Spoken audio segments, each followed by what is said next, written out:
तो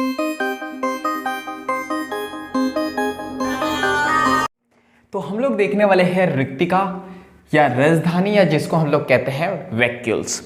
तो चलिए स्टार्ट करते हैं। तो हम लोग बनाते हैं यहाँ पे एक प्लांट सेल। तो प्लांट सेल में जैसा मैंने बताया था आपको कि जो रिक्तिका होती है ना वो बहुत बड़ी होती है, तो फिर भी छोटी बना दी मैंने, बड़ी होती है। तो हम लोग यहाँ पे बात करते हैं, ये जो होती है ना ये होती है स्पीथ। स्पीथ यानी कि ये होती है टर्जिट। अब टर्जिट क्या होती है तो इसको हम लोग समझने की कोशिश करेंगे। क्लियर है?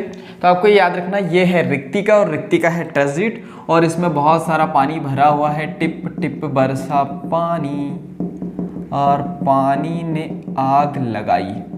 तो ये पानी आग लगा रहा है, तो ये बहुत सारी आग लगा दी पानी ने। ठीक है, तो ये पानी भर दिया हम लोगों ने। इसके बाद हम लोग यहाँ पे बात करते हैं। तो आपने देखा होगा कि जितने भी कोशिका होती है उसमें जो केंद्रक होता है ना वो सेंटर में होता है, कोशिकांग होते हैं आसपास, लेकिन इसमें ऐसा नहीं होता है। ठीक है, तो इसमें क्या होता है तो यहाँ पे जो है इसको हम लोग लिखते हैं परिधीय कोशिका, परिधीय कोशिका द्रव्य। क्लियर है? यानी यहाँ पे होता क्या है कि जो जितने भी कोशिकांग है ना वो परिधि पे आ जाते हैं। क्लियर है? यानी कि बोल सकते हैं किनारे पे आ जाते हैं, और यहाँ पे रिक्तिका जो है सेंटर में रहती है। तो हम लोग बात करते हैं रिक्तिका की। तो ये जो है रिक्तिका है, तो आपको याद रखना है कि ये जो ये जो रिक्तिका है, अब रिक्तिका किसी लड़की का नाम हो तो मुझे मत बोलना कि मैं रिक्तिका के बारे में बोल रहा हूँ। हम लोग यहाँ पर वो रिक्तिका के बारे में बात नहीं कर रहे जो आपकी क्लास में होंगी शायद। हम लोग यहाँ पे वैक्यूल्स के बारे में बात कर रहे हैं। तो रिक्तिका की बात करें तो आपको ये याद रखना है कि ये जो है पादप कोशिका में, पादप कोशिका में जो है आपको ये याद रखना, मोस्ट इंपॉर्टेंट, कई बार क्वेश्चन आया यहाँ से कि ये जो है 90% स्थान जो है घेरती है। मोस्ट इंपॉर्टेंट, ये भूलना नहीं है कि पादप कोशिका में जो है 90% स्थान कौन घेर लेता है? रिक्तिका।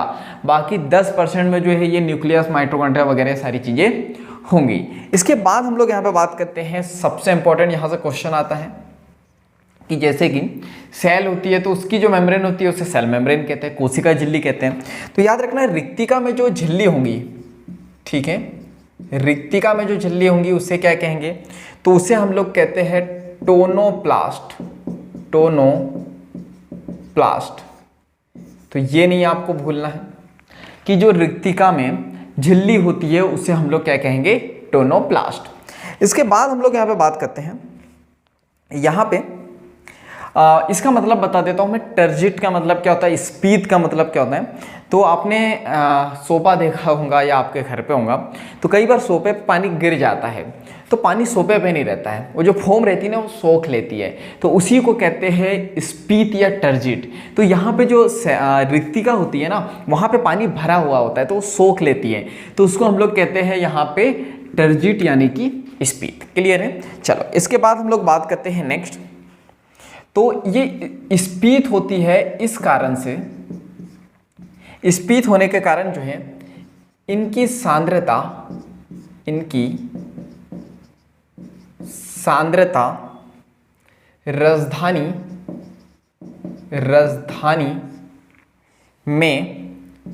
राजधानी में कोशिका द्रव्य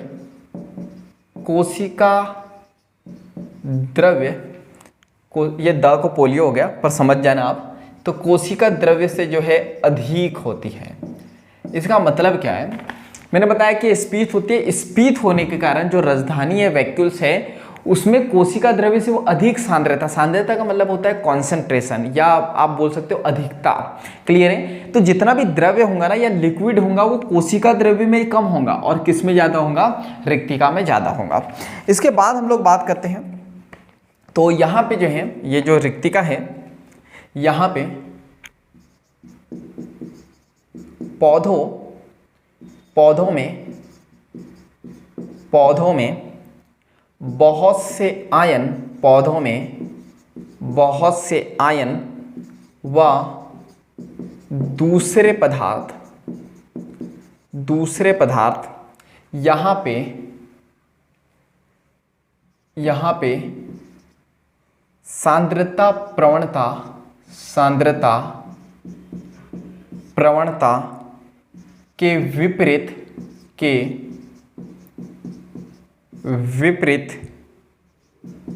टोनोप्लास्ट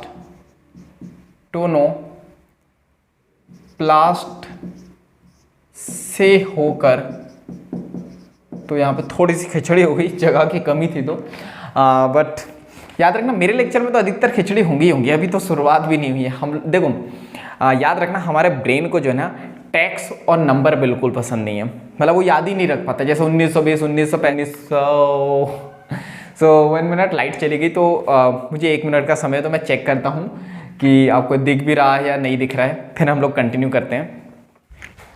तो मजबूरन हमें जो है लेक्चर को यहीं पे रोकना पड़ेगा।